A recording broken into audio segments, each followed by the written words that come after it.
നിശബ്ദതയിൽ ദൈവവചനത്തിനാഴം തേടി പ്രഭാത ചിന്തകൾക്ക് നിറമേകാൻ പ്രഭാത വിചാരം ആത്മീയ പോൽബലം പ്രഭാത വിചാരം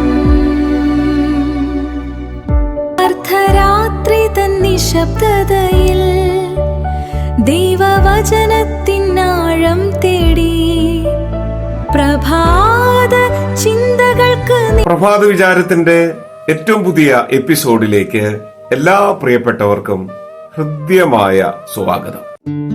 ഉഷസ്സിൽ ഉണരുന്ന മിഴിണകളെ തഴുകിയൊതുക്കുന്ന ദൈവവചനമേ, ഹൃത്തിൽ ഉയരുന്ന ഓളങ്ങൾ മുഴുവൻ തിരുക്കരത്താലൊന്നു ശമിപ്പിക്കണേ. ഉഷസ്സിൽ ഉണരുന്ന സർവശക്തനായ ദൈവത്തെ മനുഷ്യൻ സ്തുതിക്കേണ്ടതിന്റെയും മഹത്വപ്പെടുത്തേണ്ടതിന്റെയും ആവശ്യകതയെക്കുറിച്ചാണ് കഴിഞ്ഞ ദിവസം നാം പറഞ്ഞു നിർത്തിയത്. ഇന്ന് അതിൽ തുടർച്ചയായി ചില കാര്യങ്ങൾ കൂടി ചേർത്തുവെച്ച് ദൈവം സ്തുതിക്ക് യോഗ്യനാണെന്ന് നമുക്ക് തിരിച്ചറിയാൻ ദൈവത്തിന്റെ വചനം നമ്മെ സഹായിക്കുകയാണ്. യെശയ്യാപ്രവചനം 12-ാമത്തെ അധ്യായത്തിന്റെ 5-ാമത്തെ വാക്യം പരിശോധിക്കുമ്പോൾ മഹോന്നതനായ ദൈവത്തെ, സർവശക്തനായ ദൈവത്തെ, സ്നേഹ സ്വരൂപനായ പരമകാരുണ്യനായ ദൈവത്തെ മനുഷ്യൻ മഹത്വപ്പെടുത്തേണ്ടതിന്റെ ആവശ്യകതയെക്കുറിച്ച് പറയുന്നുണ്ട്.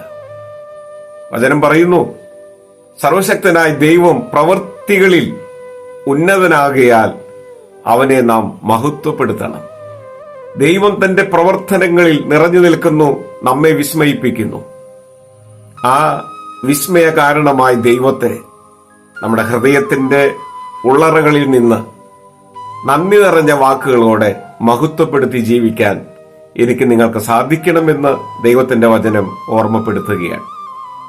സഖരിയ പ്രവചനം 2-ാമത്തെ അധ്യായത്തിന്റെ 10-ാമത്തെ വാക്യം പരിശോധിക്കുമ്പോൾ ദൈവം എന്തുകൊണ്ട് സ്തുതിക്ക് യോഗ്യനായി നിലനിൽക്കുന്നു എന്ന് വെളിപ്പെടുത്തുന്നുണ്ട്. യഹോവയുടെ കൽപ്പന ആദരിച്ച് സർവശക്തനായ ദൈവത്തിന്റെ ആ വലിയ ശക്തിയുടെ കീഴിൽ അമർന്നിരിക്കാൻ, ദൈവത്തോട് ചേർന്നിരിക്കാൻ, നമ്മുടെ അനുദിന വിചാരങ്ങളെയും ജീവിതത്തിന്റെ ചുറ്റുപാടുകളെയും അനുഗ്രഹപൂർണമാക്കി നിലനിർത്തുവാൻ നാം ദൈവത്തോട് ചേർന്ന് നിൽക്കണമെന്ന് ദൈവം നമ്മെ പഠിപ്പിക്കുകയാണ്. അതുകൊണ്ട് ദൈവത്തിന്റെ ആ വലിയ സ്നേഹ വലയത്തിലായിരിക്കാൻ നമുക്ക് സാധിക്കുമ്പോൾ നമ്മുടെ ജീവിതം സുരക്ഷിതമായി മാറ്റപ്പെടുകയാണെന്ന് വചനം ഓർമ്മപ്പെടുത്തുകയാണ്. സെഫന്യാവിന്റെ പുസ്തകം 3-ാമത്തെ അധ്യായത്തിന്റെ 14-ാമത്തെ വാക്യം പരിശോധിക്കുമ്പോൾ അവിടെ പ്രവാചകൻ നമ്മെ ഓർമ്മപ്പെടുത്തുകയാണ്. അത് പ്രവാചകന്റെ സാക്ഷ്യമായി നാം മനസ്സിലാക്കുകയാണ്. പ്രപഞ്ചത്തിന്റെ സൃഷ്ടാവായ സർവശക്തനായ ദൈവത്തെ നാം മഹത്വപ്പെടുത്തണമെന്ന്. ദൈവത്തെ സ്തുതിക്കേണ്ടതിന് പ്രവാചകൻ സാക്ഷ്യം പറയുകയാണ്. അവൻ അത്രമേൽ വലിയവനാകിയാൽ, അത്ഭുതശാലിയാകിയാൽ, പ്രവർത്തന നിരതനാകിയാൽ, നമ്മോട് ചേർന്ന് നിൽക്കുന്നതിനാൽ, നമ്മെ ഏറ്റവും അടുത്ത് അറിയുന്നതിനാൽ നാം ദൈവത്തെ സ്തുതിച്ച് മഹത്വപ്പെടുത്തണമെന്ന് പ്രവാചകൻ ഓർമ്മപ്പെടുത്തുകയാണ്. റോമർക്ക് എഴുതിയ ലേഖനം 15-ാമത്തെ അധ്യായത്തിന്റെ 9-ാമത്തെ വാക്യത്തിൽ അപ്പോസ്തലനായ പൗലോസ്ലീഹ പറയുന്നു, ഇഹലോക ജീവിതത്തിൽ നാം ദൈവത്തെ മഹത്വപ്പെടുത്തേണ്ടത് യോഗ്യമാണ്, ന്യായമാണ്. അവൻ ആരാധനയ്ക്ക് യോഗ്യനാണ്. അവനെ മഹത്വപ്പെടുത്തി ആ പ്രഭയുടെ ഭാഗമായി ദൈവഹിതത്തോട് ചേർന്ന് ഈ ലോക ജീവിതം പൂർത്തീകരിക്കാൻ നമുക്ക് ഇടയാകണമെന്ന് അപ്പോസ്തലനായ പൗലോസ്ലീഹ നമ്മെ പഠിപ്പിക്കുകയാണ്. കർത്താവിൽ സ്നേഹമുള്ളവരെ, സ്തുതിക്ക് യോഗ്യനായ, ആരാധനയ്ക്ക് യോഗ്യനായ, മഹത്വത്തിന് യോഗ്യനായ ദൈവത്തോട് ചേർന്ന് നിൽക്കാൻ നമ്മുടെ ഹൃദയബന്ധങ്ങളെ പുതുക്കി ആ ഉടമ്പടികളിൽ വിശ്വസ്തരായി മുന്നോട്ടു പോകാൻ ദൈവത്തിന്റെ കരുണയും കൃപയും സംരക്ഷണവും അനുഭവിച്ച് ഇഹലോക ജീവിതം ഭാസുരമാക്കി തീർക്കാൻ എനിക്കും നിങ്ങൾക്കും പരമകാരുണ്യവാനായ ദൈവം ഭാഗ്യം നൽകട്ടെ എന്ന് ആത്മാർത്ഥമായി പ്രാർത്ഥിക്കുന്നു, ആശംസിക്കുന്നു. എല്ലാ പ്രിയപ്പെട്ടവർക്കും അനുഗ്രഹീതമായ ഒരു പ്രഭാതകാലവും സന്തോഷവും സമാധാനവും നിറഞ്ഞ ഒരു നല്ല ദിനവും ആശംസിക്കുന്നു. ദൈവം നമ്മെ സഹായിക്കട്ടെ.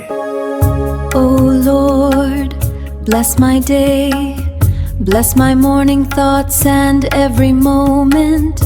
I adore you, profess you, and proclaim your name. Let us make this day beautiful with Prabhata Vicharam.